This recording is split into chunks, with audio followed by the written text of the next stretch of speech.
One of the best definitions of this word I found was in William Barclay's excellent commentary.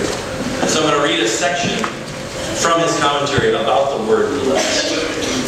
The word blessed, which is used in each of the Beatitudes, is a very special word. It is the Greek word makarios. Makarios is the word which specifically describes the joy of God. In Christianity, there is almost a God-like joy we can experience.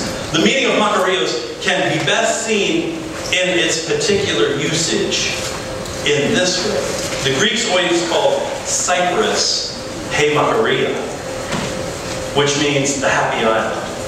And they did this because they believed that Cyprus was so lovely, so rich, so fertile, an island that a man would never need to go beyond its coastline to find perfect contentment.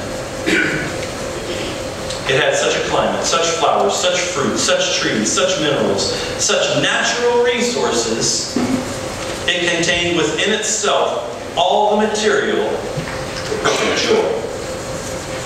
Makarios then describes that joy, which has its secret within itself. That joy which is serene and untouchable, self-contained. That joy which is completely independent of all the chances and changes of life. We're not describing happiness here. The English word for happiness gives away its own case. It contains the root hap, which means chance. Human happiness is something which is dependent on the chances and changes of life. Something which life may give and which life may destroy.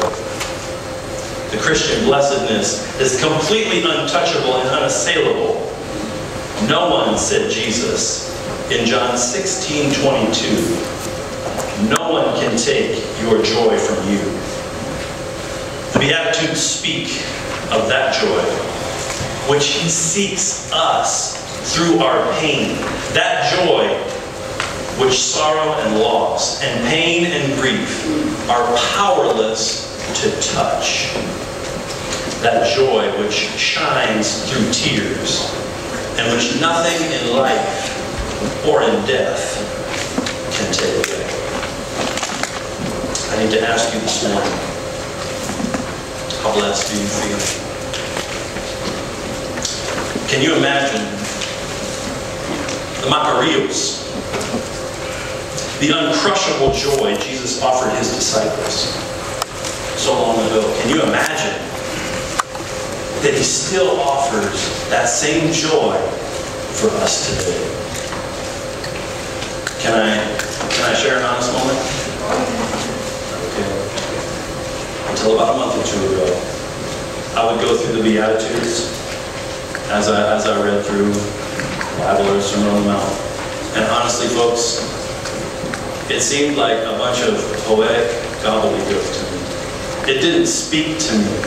I thought, oh, this is just a poetic introduction that Jesus gave us to start off the real sermon. But folks, inside those 10 verses, there are blessings waiting. The blessed life, the power that Jesus offers us. I started to study it and found blessings galore in this text. I need to ask you this morning, do you feel you're living a blessed life? And if you're not, do you want that blessing?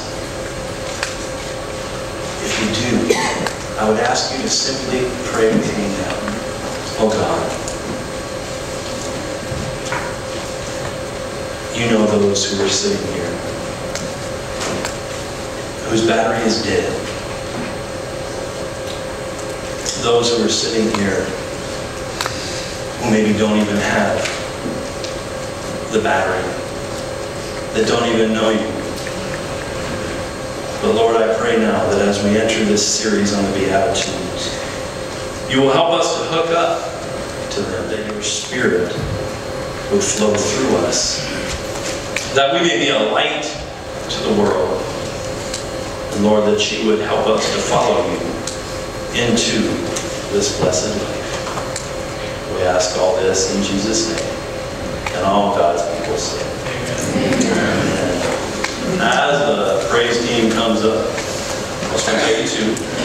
We're going to be memorizing the prize with a little twist.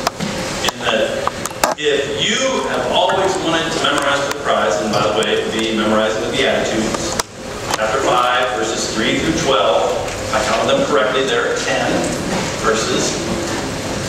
If you want to do that, but you're a little scared of the crowd, I'm going to offer you a little technology to help you out.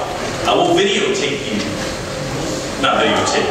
I'll video you with the camera, and we'll put you up on the big screen.